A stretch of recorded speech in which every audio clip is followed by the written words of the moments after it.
est, comme tu le disais tout à l'heure, toujours un peu en retard par rapport aux pays anglo-saxons et surtout au niveau du sport.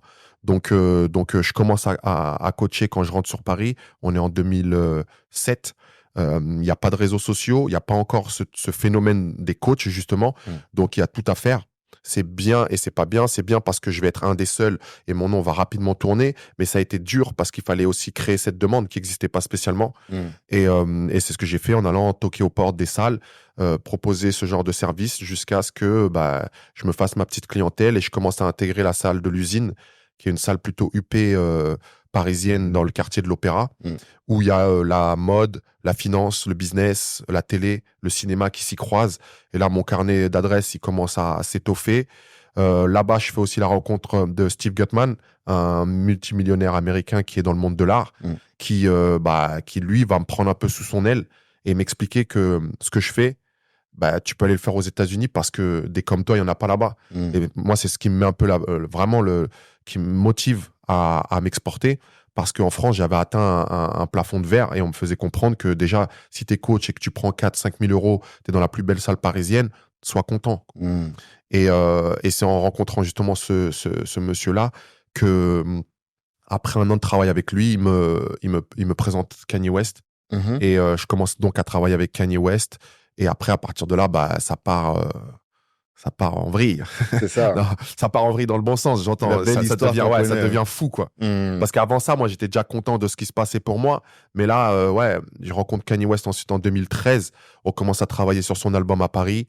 Il me demande de voyager avec lui pendant qu'il est à Paris. Donc, on fait des voyages à droite, à gauche. On revient toujours à notre base parisienne. Et ensuite, il me demande de venir à Los Angeles pour aider Kim Kardashian à perdre son poids d'après grossesse, après leur premier enfant. J'y vais 3 mois, elle perd son poids. Mon nom commence à tourner dans les sphères californiennes. Je reviens à Paris en me disant, elle est belle. Je viens de travailler avec Kanye West 3 mois à Paris. Je viens de faire 3 mois à LA. Je vais reprendre ma petite routine parisienne. Et non, il me rappelle pour me dire, là, je vais défendre l'album que j'ai enregistré à Paris. Est-ce que tu es dispo pour venir avec moi en tournée? Donc, on se retrouve à faire 40 dates en 3 mois à travers les États-Unis et le Canada. Ah ouais. Donc, assez fou de voir, en fait, comment ça se passe à ce niveau-là de l'intérieur. Et après ça, tout 2014, je suis appelé à droite à gauche pour presque, je dis tout et n'importe quoi, mais c'était pour les coacher. Mais pour moi, de mon point de vue, ça devenait n'importe quoi parce que c'était lundi, je suis à Paris. Allô, Joe, est-ce que mercredi, tu peux être à LA? Et j'avais toujours une date de départ, mais je savais jamais trop quand je rentrais. Et ça, c'était excitant au début. Mais après 2 ans, tu sais, moi, j'avais mes 2 enfants déjà à l'époque. Ma femme, elle travaillait. Elle était à la maison avec eux. Donc, c'était assez physique à gérer. Et c'est après 2 ans que j'ai mis un ultimatum. Enfin, un ultimatum. Entre parenthèses, tu mets pas d'ultimatum à Kanye West. Mais c'est après 2 ans que j'ai dit, soit vous me faites un visa et je viens avec ma famille, soit je serai dispo, mais que quand vous venez en Europe. Parce que les voyages, ça devenait vraiment trop physique pour moi. Et il m'a dit, ouais, vas-y. Visa fait, boum, boum. Et donc, depuis 2015, je suis à LA.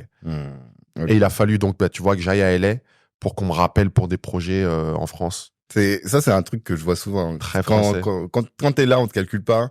Mais dès que tu voyages, c'est là que tu deviens quelqu'un d'important, quoi. Quand tu te mets en danger. Ouais, aussi. Ouais. Mais bon, le danger, c'est plus par rapport à toi. Mais les gens, eux, c'est parce que... En fait, c'est quand les autres t'accordent de la valeur, qu'en France, on commence à t'accorder de la valeur. Surtout quand c'est les Américains. Voilà, c'est ça. Ils se disent, si lui, il a réussi à faire un truc là-bas, c'est que... peut-être qu'il est bon. Ouais, tu vois. C'est terrible, c'est terrible.